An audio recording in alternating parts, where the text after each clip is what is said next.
Good morning, everybody. Thank you so much for being here. I'm going to say in advance, forgive me in advance if I go over a little bit longer. It was really difficult to try and determine if any of my precious words that I've written here could be deleted. And so bear with me, and I hope that they will at least keep you engaged today. Bonjour, Anin. Greetings to all my relations gathered here today. Christy Anderson, Indigenous, Mutang, Indoji, Mahigan, Indodem. In the language of my ancestors, I just introduced myself. My name is Christy Anderson. I'm a member of Mutang First Nation, and I'm of the Wolf Clan. The name that was gifted to me in ceremony is Old Bear Woman. It is customary as an Anishinaabe Kwe, or an Ojibwe woman, that I introduce myself in this way so that others will know who I am and where I come from, and in some instances, what authority I have to speak about my people or on behalf of my nation. I share my spirit name for the benefit of my ancestors in the spirit world, as this name came to me in ceremony from the spirit world, and it identifies me to my ancestors.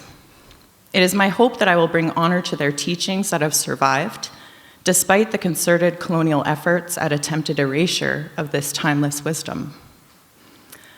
As a scholar working in the field of Indigenous studies, it is important that I acknowledge both my Anishinaabe heritage and that I identify my settler Mennonite roots as my maternal lineage. Both of these parts of my identity have and continue to shape my experiences, my perspectives, my spiritual beliefs, and my scholarship.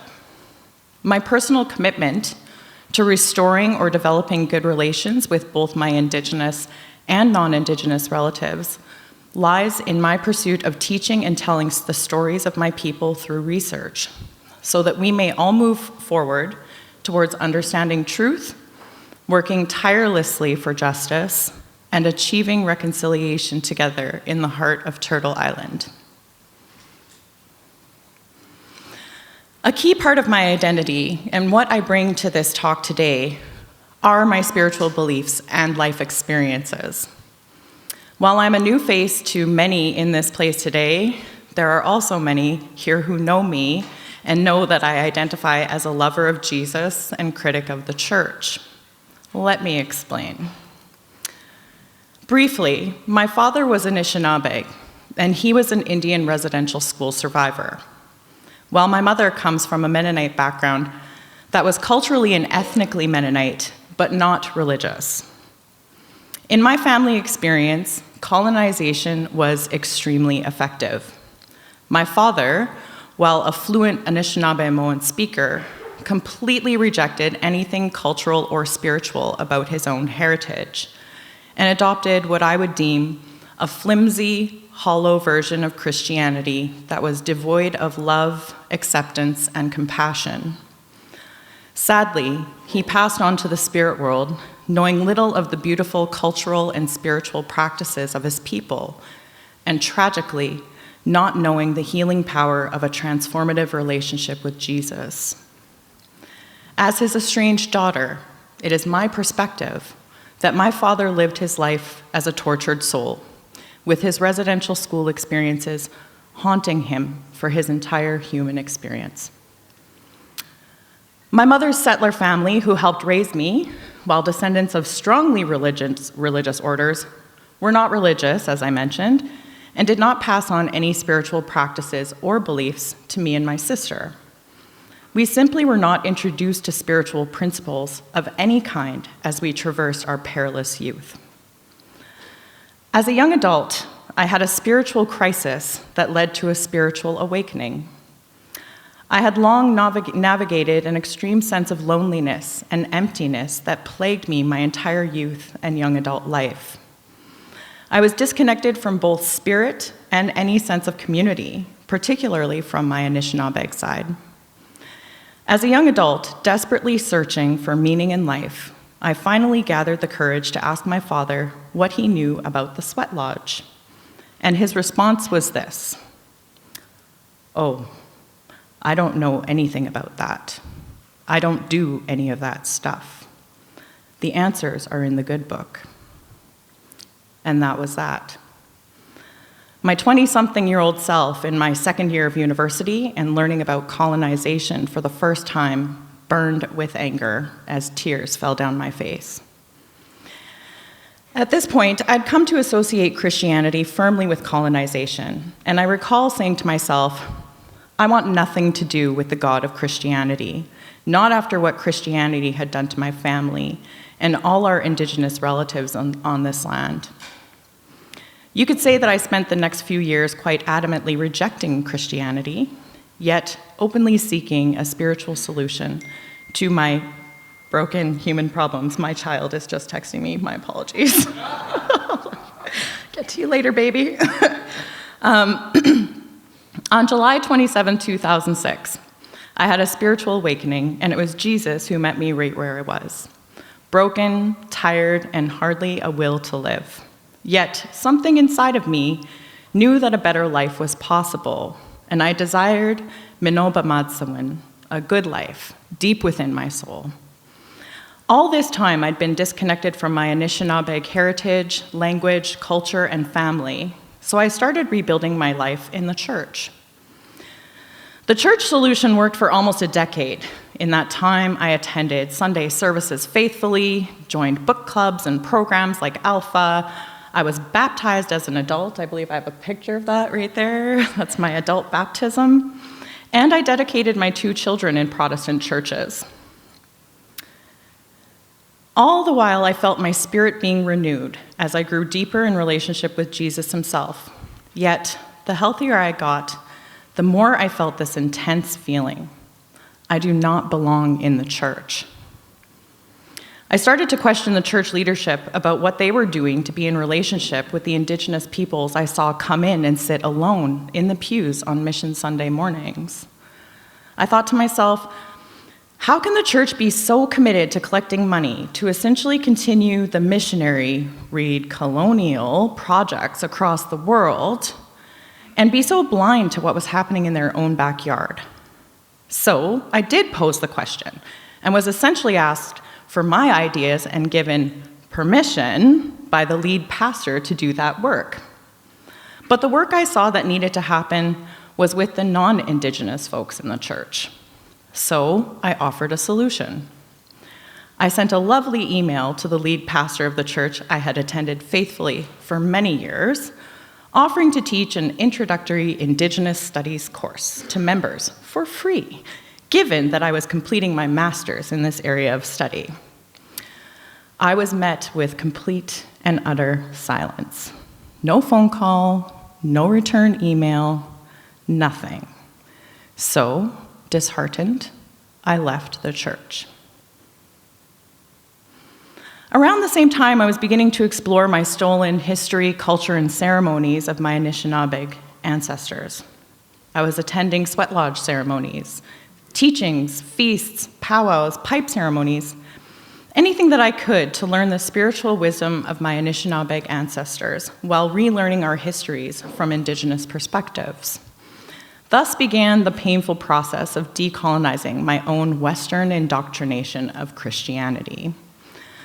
I could probably spend the whole time talking about this process itself, and indeed, those who were there will remember, I did give a sermon on this topic at chapel for the inaugural National Day of Truth and Reconciliation at Canadian Mennonite University in 2021. In sum, I came to understand and believe that all Christianity is viewed through a cultural lens, and from a Western perspective, Christianity is espoused as being neutral, and its cultural underpinnings are ignored or made normal, much like white supremacy and patriarchy are normalized and neutralized in the Western context, although, thankfully, this is getting a lot more attention these days. I struggled with reconciling what others had told me in subtle and not so subtle ways, that one could not be both Christian and Indigenous, that I had to choose to either leave my indigeneity at the door of the church or renounce Christianity as being all bad and simply colonial drivel to be a truly traditional Indian. Through a long process of deconstructing and reconstructing, unlearning and relearning, I came to a place where my faith in Jesus was no longer in conflict with the teachings and ceremonies of my ancestors. Creator God spoke to my heart and told me that I did not have to choose one over the other. And in fact, the Great Spirit did not want me to choose, and in choosing, deny any part of my identity. I was finally free to be me. But I also found a new calling in my understanding that the church needed to have a mirror held up to itself.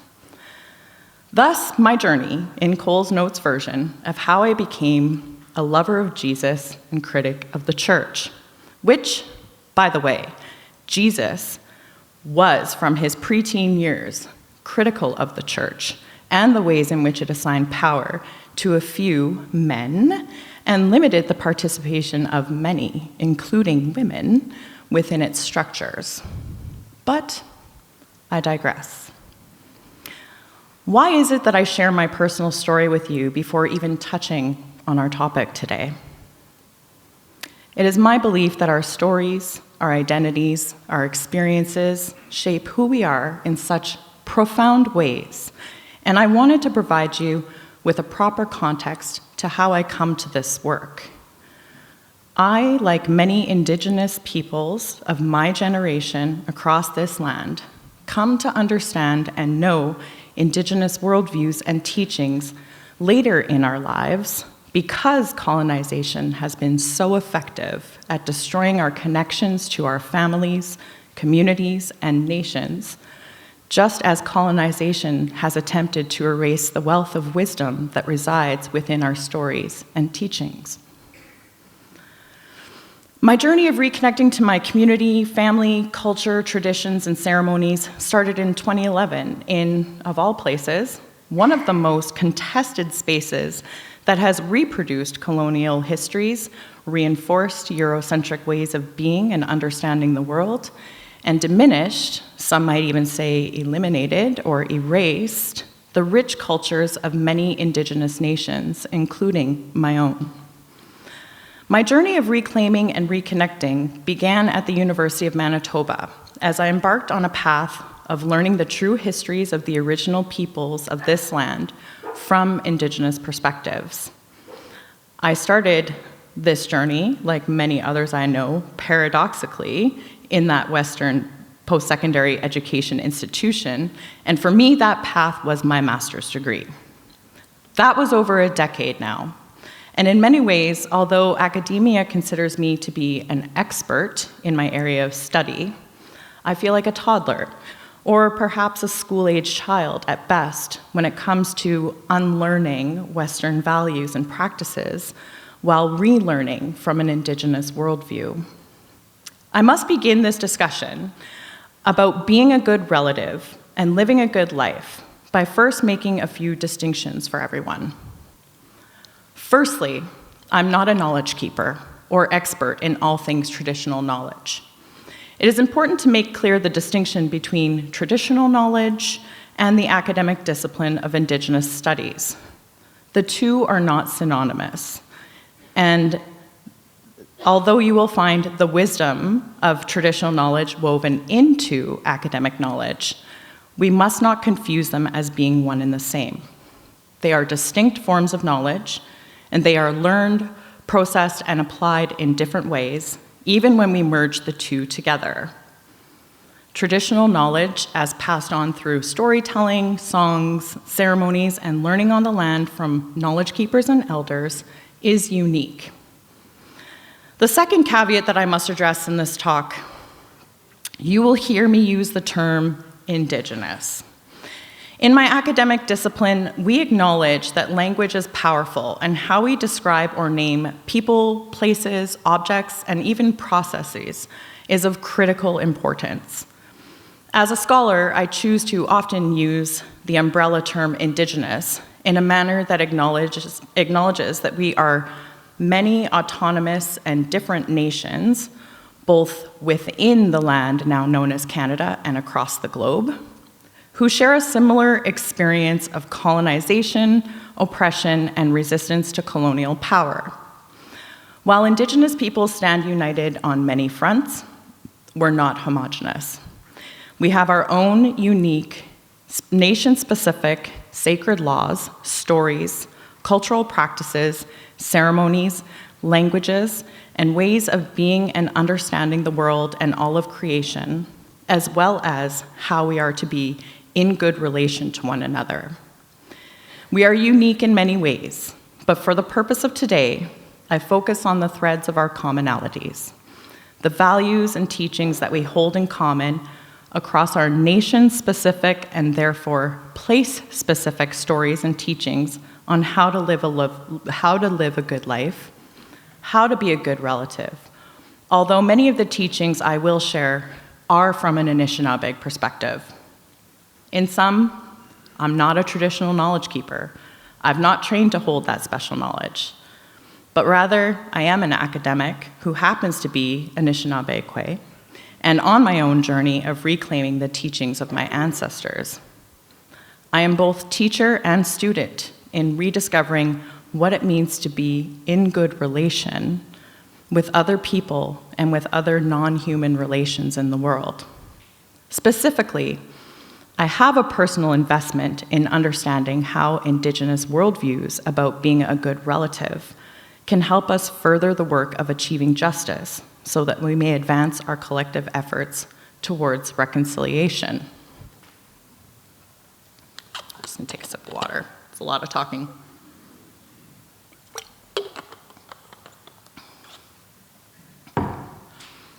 There are several principles that are common teachings in this territory and are important to understanding Indigenous worldviews.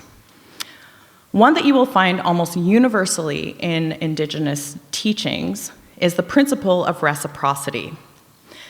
The textbook definition of reciprocity is, quote, the practice of exchanging things with others for mutual benefit, end quote. We can see this practice in Anishinaabe culture in a couple of different ways. For example, it is common practice to offer someone tobacco, which is considered one of the 4 sacred medicines and is often used in ceremony, in exchange for the gift of sharing knowledge. We also see this principle of reciprocity in the cultural practice of gift giving. For many Indigenous peoples, not only would they offer tobacco or follow another local protocol for sharing knowledge, but they would also offer a gift to their honored guest. We know that during the negotiations of treaties across Turtle Island, First Nations leadership hosted non-Indigenous settlers in their communities and entered into ceremony together, with gift giving on both sides, feasting, and smoking tobacco in a pipe, undertaken as practices that turned strangers into relatives, kin. These ceremonies were intended to be the beginning of an ongoing reciprocal relationship between the newcomers and the first peoples of the land, as ceremony inherently implies a process of renewal. One does not simply become family, and that is the end. Renewing relationships with one another, with the earth, the water, the animals that sustain so many of us, the plants and the medicines that make us strong and healthy. Renewal of these relationships often occurs through ceremony and incorporates many of these sacred elements in the process. When we meet in ceremony, the process of physically coming together, using the physical sacred elements like medicines, entering into prayer together in community, regardless of specific individual spiritual beliefs, brings all persons from multiple nations together and renews our commitment to being in good relation to one another. Further, it reminds us of our responsibility to one another, to ensure that our relationships are in fact reciprocal or of mutual benefit.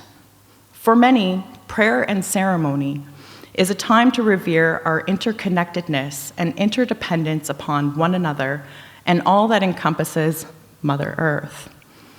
It is a time where we reflect upon and express our gratitude for Gakina Dinawe Mainak, or all my relations.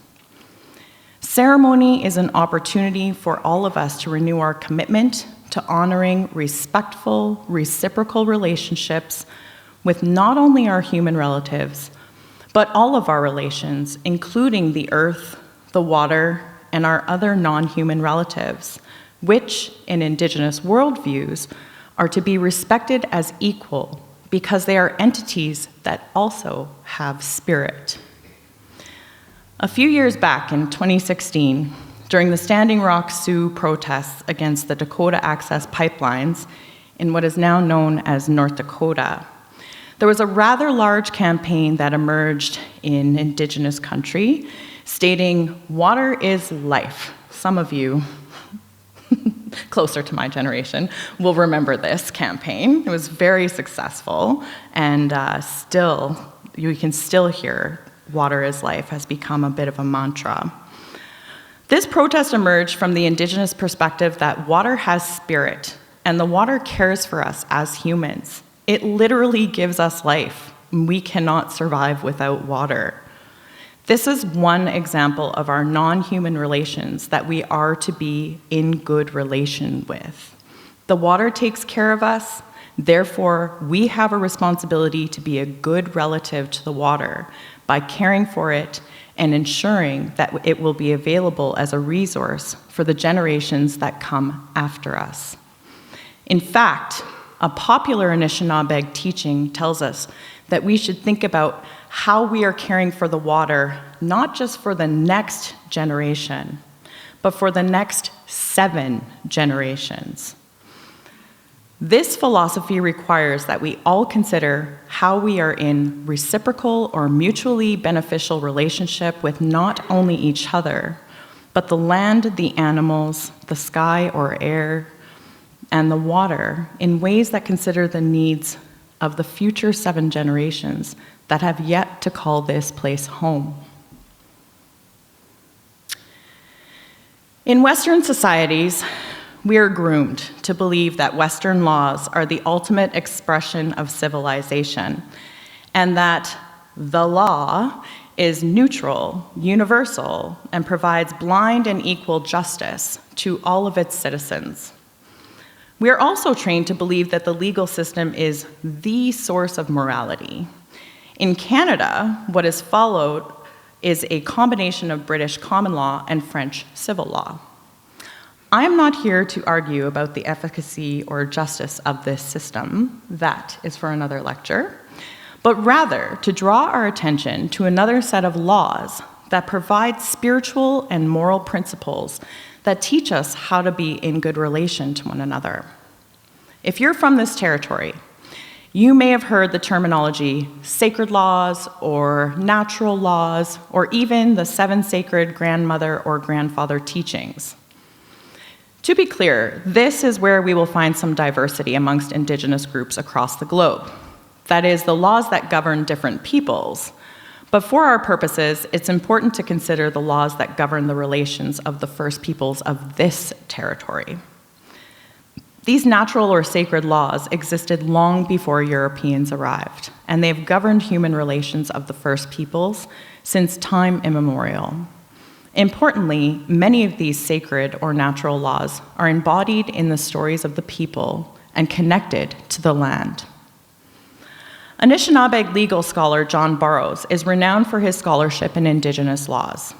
In his text, Laws Indigenous Ethics, from 2019, Burroughs outlines the sacred laws of love, truth, bravery, humility, wisdom, honesty, and respect, and juxtaposes these legal ethics with settler Canadian laws, effectively laying a foundation for how Anishinaabe legal theories could, quote, help create healthier Indigenous government relations, end quote. Many of us are now familiar with or have at least heard of the 7 sacred teaching.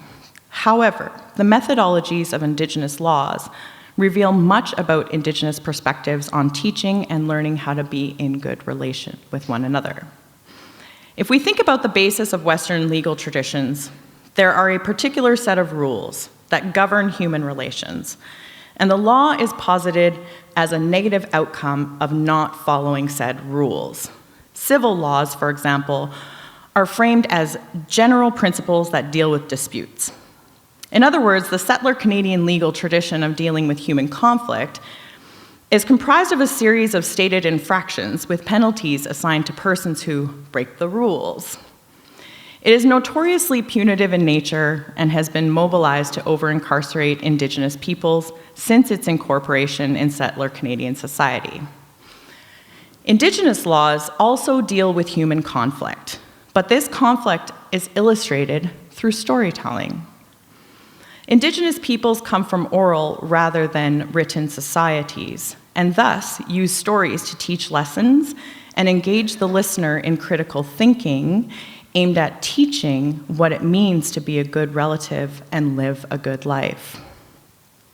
Burroughs recounts Anishinaabe people tell stories to open spaces for instruction and inquiry.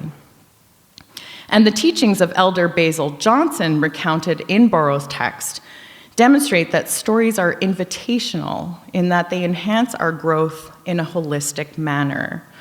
This process emulates the Earth's approach to teaching and is one that Johnson suggests we should strive to emulate as humans.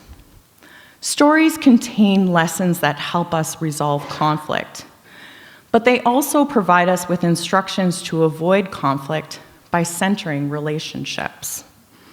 Elder Johnson further explains, through stories, our ancestors intended to prepare the minds of their children to look for and see relationships between plants, weathers, seasons, insects, birds, animals, and fish, and to make stories out of what they had perceived, to animate their spirits to reach out to the spirits of the dead and those of the upper world, to inspire their hearts to espouse compassion, selflessness, courage, love, respect, honesty, tenacity, and all their kindred attributes, and their inner senses to perceive things beyond the reach of their physical senses.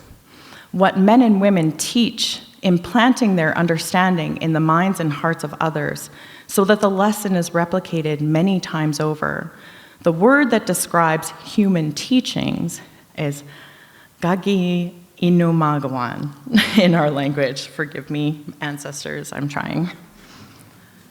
Elder Basil continues, there was but one abiding principle that guided all life, and that was to live in harmony with the world and within one's being. Instead of laws that are guidelines, our ancestors made up stories to guide us along on the right course. This brings us to another common principle that can be found universally in just about every Indigenous culture. We've already talked about it, relationship. We've discussed what it means to be in harmony with the world, but what does it look like to live in harmony within oneself, as Elder Johnson suggests? The medicine wheel is one tool that we can use that provides a visual aid to understand what it means to be in a balanced, harmonious relationship with ourselves. One thing to note, there are many different medicine wheel teachings. This symbol is used, as you will see, in numerous ways to teach about finding balance and harmony in the various aspects of our life. And it has been adapted by many to teach about balance and harmony in many different facets of life. In short, there are many teachings that you may come across in your own journey, and the ones I present to you now are a variation or just another one of those teachings. In this version, the medicine wheel is applied to teach about the self. Specifically, the medicine wheel illustrates the 4 parts of every human that make up the self: the physical, emotional, mental, and spiritual parts of ourselves. As someone who has been very open about sharing my former struggles with addiction, these teachings profoundly changed how I understood my relationship with myself as I wandered down the path of early recovery. And they still help to guide my self-reflection on almost a daily basis. Because even I get off balance and forget to check in with myself some days. I am a perfectly imperfect human being. This is how it works. We are taught that these 4 parts of the self are instrumental to finding balance both within, and that carries forward to our external relations. As such, these 4 parts need to be tended to. They need to be cared for. They need attention for us to be balanced whole persons in good overall health. For example, the physical self needs to move, be active, get enough exercise, as well as water, fresh air, sunlight, and healthy foods. Our emotional selves need to connect with others. We need hugs, meaningful conversations, and opportunities to let out big emotions in safe spaces. I know all about that as being a parent. We all need to cry once in a while or experience huge belly laughs where we snort or fart because we are erupting in laughter. But we also need times of peace and quiet where we slow our minds and meditate on our goals. We honor the range of emotions that we feel as being helpful in identifying what needs we might have to meet, to feel good or to feel better about ourselves. Our mental selves sometimes crave challenges. This is the part of ourselves where critical thinking occurs, where we problem solve and make connections, often between our emotions and what's happening in our bodies or our lives. Our mental selves are nurtured through learning and problem solving, thinking deeply about the things we are passionate about, and ensuring that we have enough space to do that deep thinking in our lives. Finally, we care for our spiritual selves by entering into prayer, connecting with creation by spending time on the land or in water. Some of us use medicines to smudge or attend the sweat lodge, while others attend church services or small groups. But essentially, spirituality is sought out in whatever way is meaningful to each individual. These are just a few examples of how we come to be in good relation with ourselves using the medicine wheel teachings. The medicine wheel teachings are about finding balance and nurturing all those 4 parts of ourselves. But these teachings also caution us about falling out of balance in our 4 critical areas. For example, I see this often, an obsession over the physical. Working out for multiple hours a day and obsessing over one's body is unhealthy and throws a person off balance. It can take away from a healthy focus on the other aspects of the self. Another example that is so prevalent today is overuse of technology. Guilty. I am not immune. Our devices continue to rob us of our time spent in boredom, that time spent in deep thinking spaces, which then affects our mental and often emotional senses in negative ways. As you can see, the medicine wheel shows these parts of self as separate, but we're also mindful of the ways that they connect and overlap, or the interconnectedness of these parts of self. For example, when a person's mental health deteriorates, we know that their eating habits can suffer. They may turn to alcohol or drugs to cope. They may become depressed or anxious, and they may feel disconnected spiritually. In this case, the entire mental, emotional, physical, and spiritual self is off balance. The medicine wheel teachings remind us that in order to be in harmony with ourselves, we must balance our physical, mental, emotional, and spiritual parts. It is an ancient tool of wisdom that helps individuals learn how to be self-reflective and mindful of their overall health in a holistic manner. And these teachings help us to be in good relation with ourselves. As the medicine wheel illustrates, circles are important in many Indigenous cultures. Circles and thinking in a cyclical or circular manner means the philosophical roots of Indigenous nations stand in stark contrast to much of Western hierarchical ordering and thinking about relationships and the world around us. Circles represent interrelatedness of all things. This shape represents wholeness and completion, balance. Circles also represent the sun, the moon, the earth, and the cyclical nature of life, death, and rebirth as we move through the seasons in the natural world. Often when we meet for important discussions, we sit in circles. We have sharing circles where everyone has a chance to speak. And in the healing lodges, we also sit in circle. A popular teaching in this region is this: when you enter the circle, all are equal.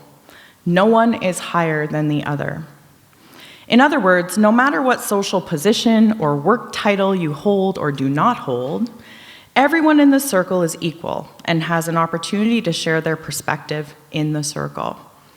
Indigenous teachings honor the value of all persons: women, youth, two-spirit, elders, warriors, caregivers, non-Indigenous relatives. Everyone is welcome in the circle, and everyone has an opportunity to speak. In some discussion circles, a talking stick or other object, such as a grandfather, which you might also know as a stone or a rock, are passed around the circle, and protocol dictates that A, no one interrupts the person with the talking piece, and B, the person speaking is given the space to share their truth until they are ready to pass to the next person.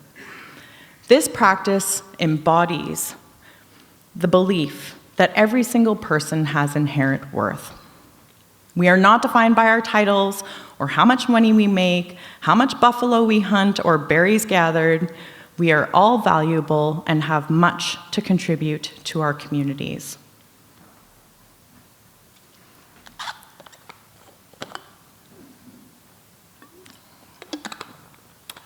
When the foundations of life are embodied by circular philosophies, when we're inspired to think in terms of the interconnectedness and interdependence of all living things, relationships are immeasurably important.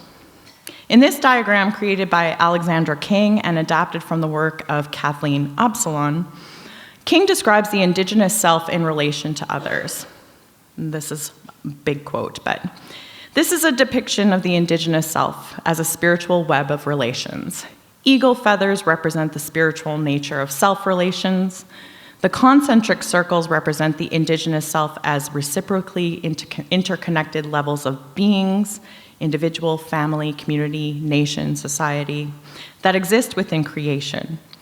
Each level has 4 life dimensions, which we just talked about, and is experienced in a holistic context: economical, historical, political, and social. Indigenous self-dimensions are contexts are in harmony with corresponding elements of creation. This is captured by the colors and arrangement of the 4 quadrants of the circle. At the center is a circle representing Indigenous cultures as the core and heart of the Indigenous self. Thus far, we've touched on relationship to the world and all the living beings in it, to our personal selves. But what of the other spiritual beings living a human existence?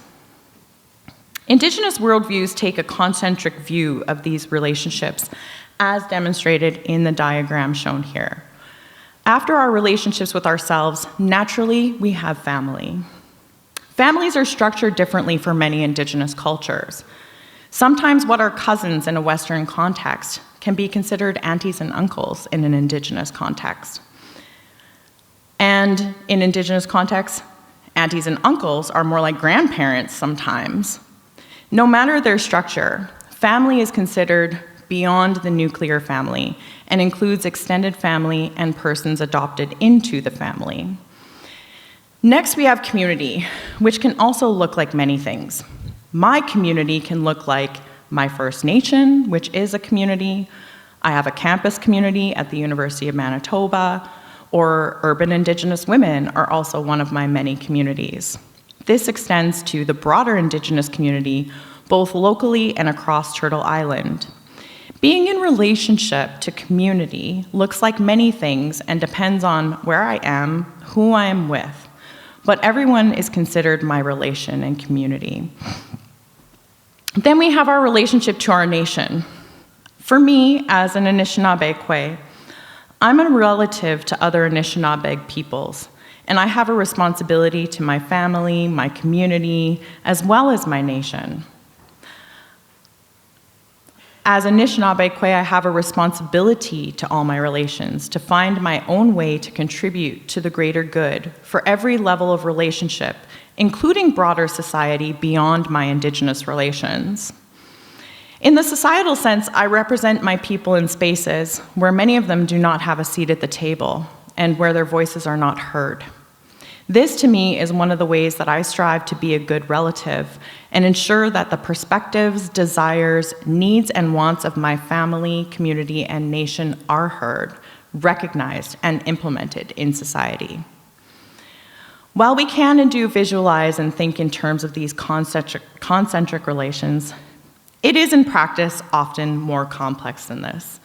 We also speak of these relationships as being a web of interconnected relations. What I often think about is that everyone has a place in the grand circle of life. I like to think that part of our life journey is to discover one's place in the circle. When I was just starting my university journey, I thought, I love stories. I love people's stories. I love talk radio shows, and I'm totally dating myself, and David's heard this before too. And talk shows. I'm going to be a journalist. And I finished my Bachelor of Communications here at CMU, and I settled into my summer practicum at the Aboriginal People's Television Network, or APTN.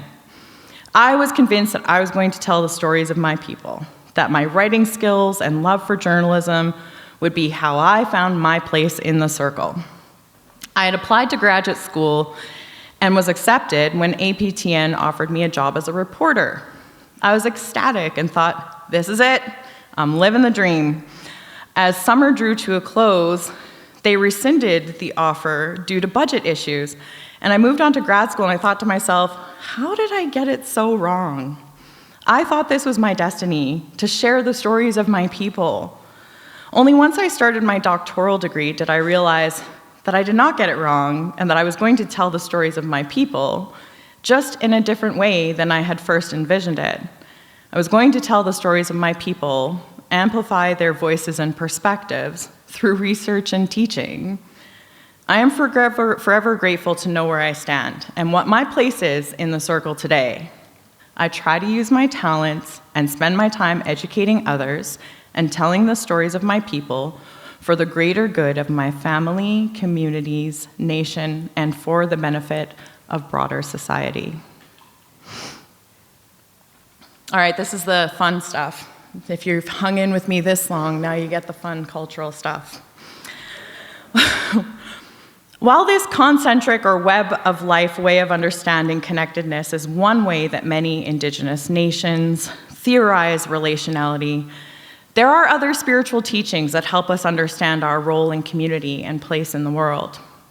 Traditional practices in this territory often include ceremonial gifting and receiving of a spirit name, colors, and a clan. There are many ways that one can come to know these key cultural identifiers, traditionally given at time of birth or sometime in childhood, and sometimes followed by another naming in adulthood. For many of my generation, colonization interrupted our traditional ways, and we come to know these things about ourselves later in life, as we seek to understand who we are and where we come from, and receive spiritual direction for where we're going. As mentioned earlier, I was gifted the name Old Bear Woman some years ago from knowledge keepers, who were given the blessing of their elders to perform naming ceremonies for all those who request this ceremony. I took my children with me that day so that they could receive their spirit names at the same time.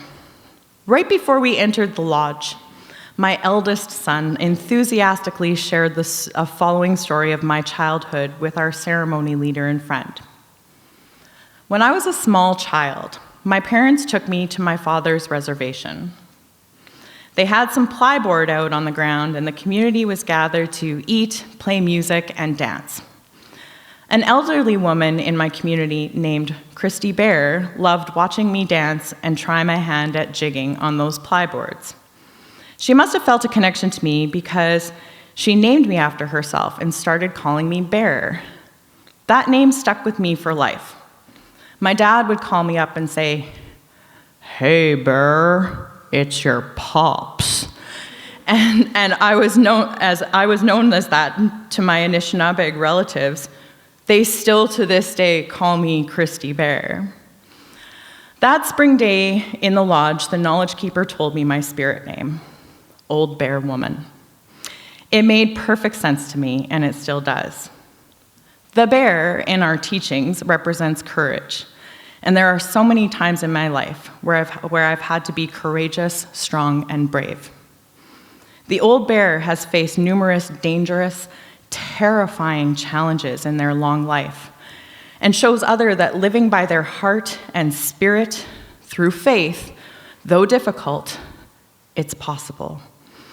As I reflect on my past, present, and future, I acknowledge the spirit of that old bear that carries me through difficult times and helps me to act with integrity, to follow my spirit, and live a life anchored by faith in what cannot be seen, but only felt within my own heart to be right and true. The bear has been with me, protecting me, guiding me through life, and will continue to honor me with the gift of courage to face the inevitable challenges of life. The teachings of our ancestors tell us that our spirit name brings healing energy to us because it connects us to the spirit world. When we enter this physical world, our name and colors follow us through the spirit door to earth. It is the name that our ancestors know us by, and when we offer them tobacco or pray to them, they can provide important guidance to us on our journey. That day in ceremony, I was also gifted 2 colors, purple and brown. The teachings that were given to me that day are that purple and brown are colors associated with healing and wisdom. Brown is connected to the bear, which, while known for its courage, is also a healing spirit.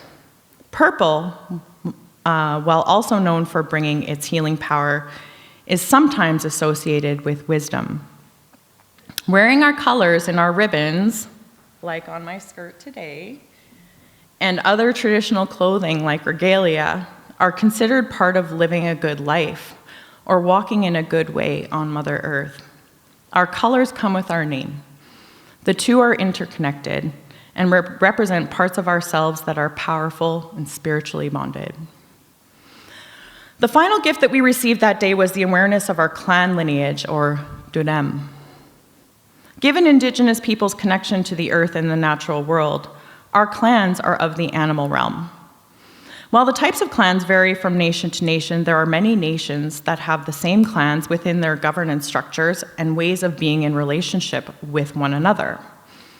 Wolf, bear, deer, loon, turtle, thunderbird, and eagle are common Dudem in this territory. In our teachings, your clan is with you from the day that you are first born.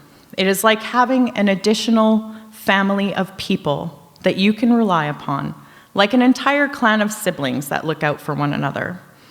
Each clan has their own responsibilities and duties as they make up a subgroup within the larger part of the nation. The Wolf clan are the pathfinders.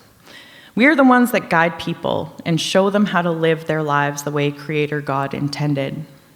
Because of the sibling relationship in clans, one wolf cannot marry another wolf, because this would be akin to marrying your brother or sister. The clan system provides individuals with a community within their community. It promotes a sense of unity in working together for the greater good of one's nation, while also providing direction for what one's role is within the broader community. It teaches us that we have a broader human family or network of kin that we can rely upon, and even sets social norms for how we can and should be in relationship with each other. I also have to make a quick note about the special place of children and elders in this kin network and web of relationships. Our teachings tell us that children are special because they are closer to the spirit world. Babies and children, having just left the spirit world for the eastern door to the physical world, are closer to spirit and therefore sacred. As we grow into adulthood and are inundated with all the distractions that come with life, we often must work harder at being closer to that great spirit. As we move through our youth into adulthood and finally make our way towards the western door of elderhood, life slows down, we've gained much wisdom, we have invaluable knowledge to share, and we grow closer again to the spirit world. These teachings tell us a lot about the cyclical nature of life and of spirituality. In many Indigenous teachings, our children and elders are connected to the spirit world and have much to teach us about how to live a good life. As an Indigenous studies scholar who firmly believes that gender and sexuality deeply shape our human experiences, I would be remiss to not say at least a few words about this hotly contested and debated subject. So you can thank my passion for making this lecture longer than it needed to be. To be fair, this topic could constitute an entire and far more academic lecture. However, I will touch on it, albeit briefly. There are some individuals that hold teachings about gender complementarity in a manner that, if not scrutinized, assumes a female-male binary, one that, when carried forward, causes harm to those persons who do not neatly fit into the gender binary. Some traditional teachers operate from a heteronormative stance that assumes, perhaps a bit stereotypically, that Indigenous men were hunters, warriors, chiefs, and held other masculine positions in community, while women gathered berries, trapped small games, cared for the teepee, and made clothing and shoes.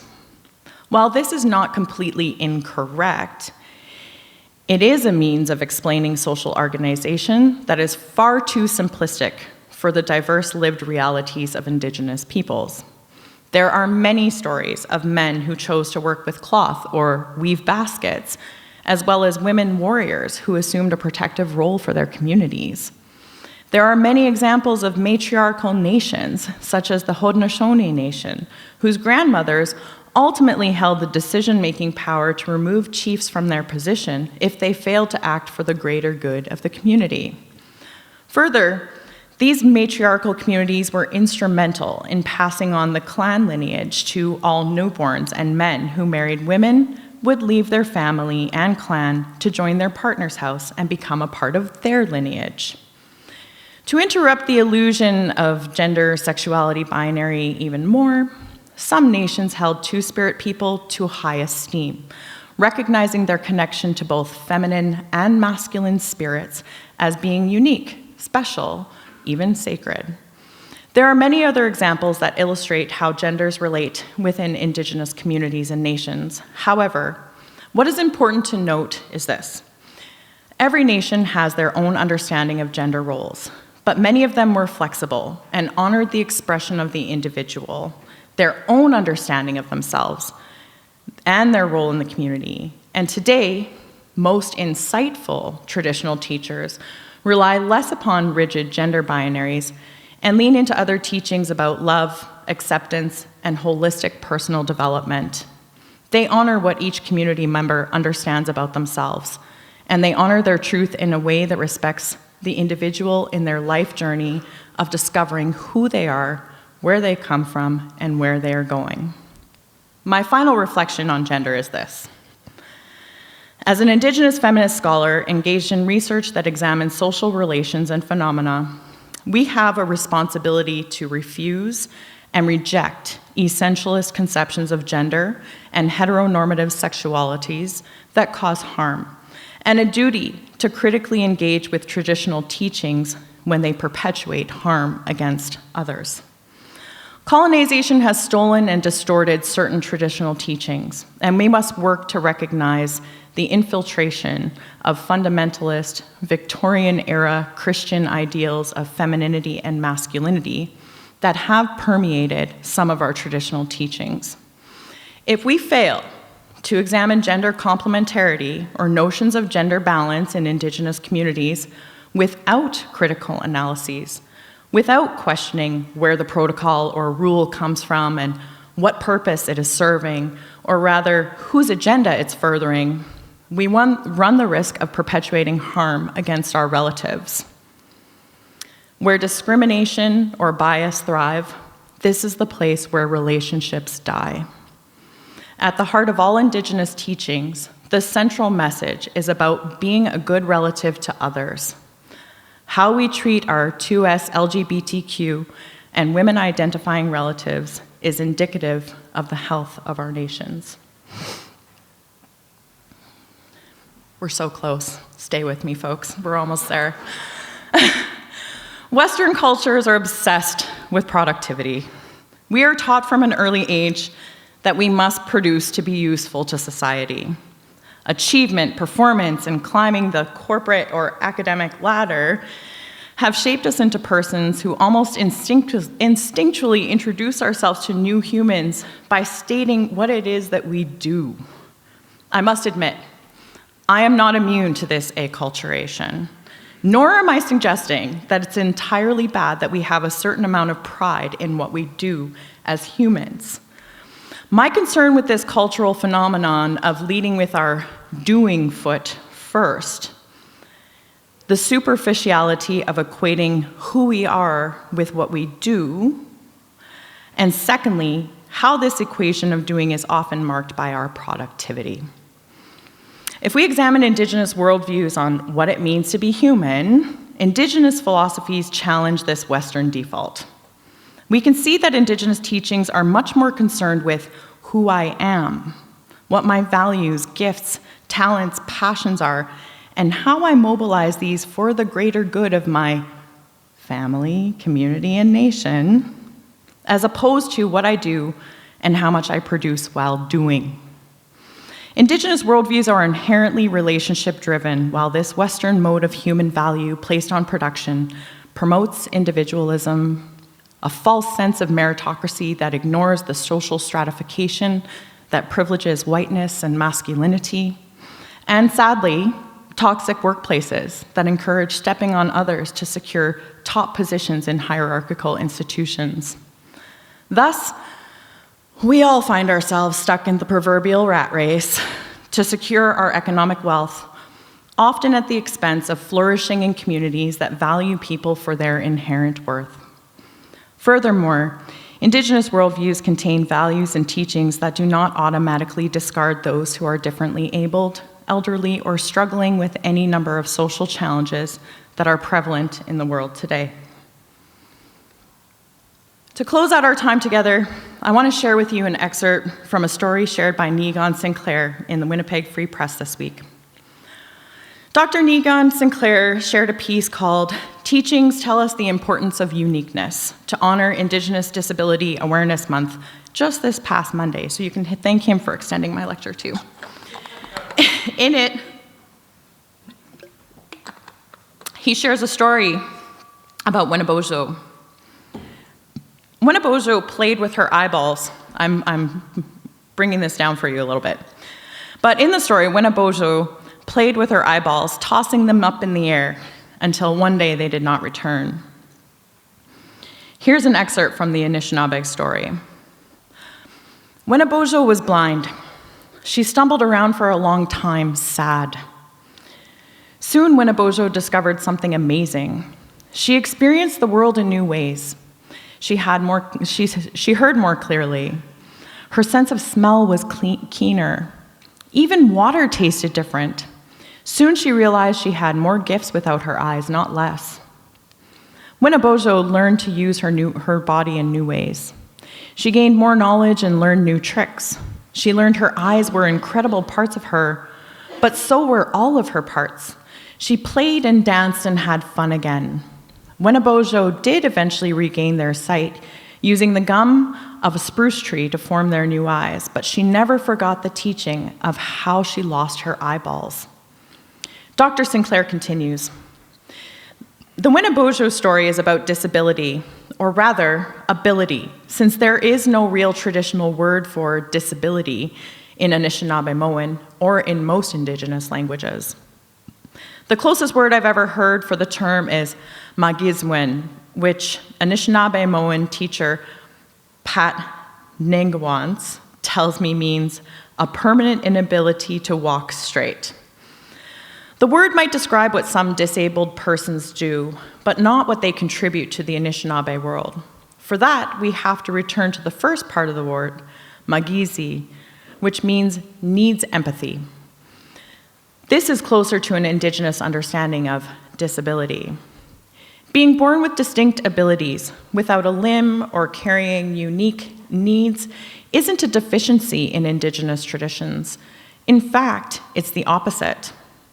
For our Anishinaabe, our teachings tell us we need as much uniqueness as possible in our gatherings and governments to become our fullest political, economical, and cultural selves.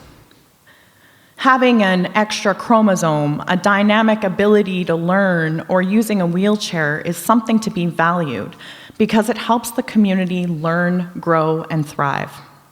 Simply put, people with extraordinary abilities give us the critical perspective that would be sorely lacking if everyone was the same.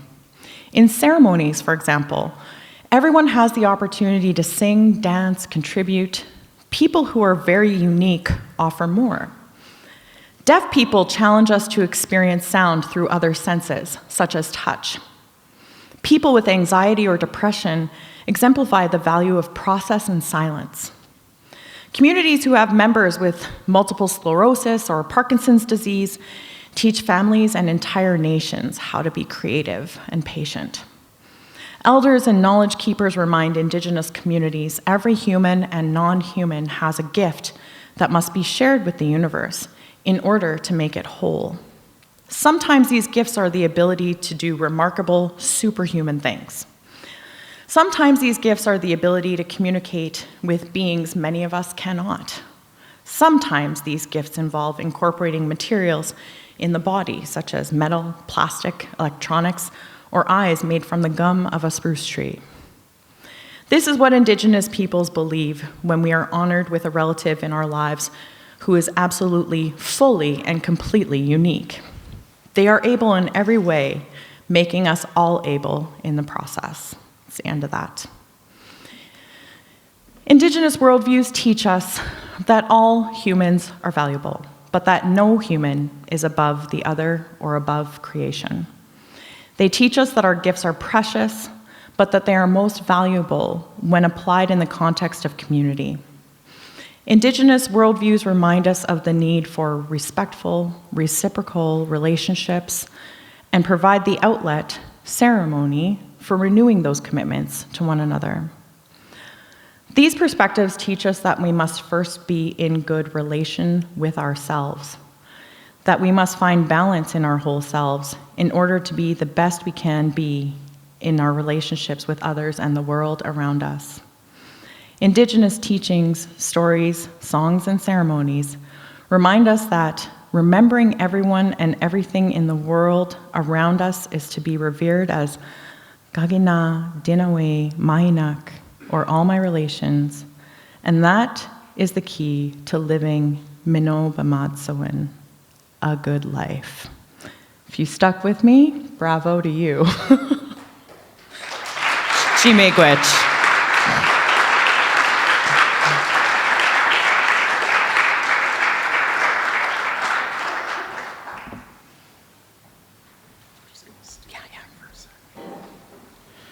Christy, thank you so much. We're going to shift into a time for questions. And just to kick things off, I want to give you all just the chance to turn to the person beside you and think about a question that you might have that came up from Christy's talk.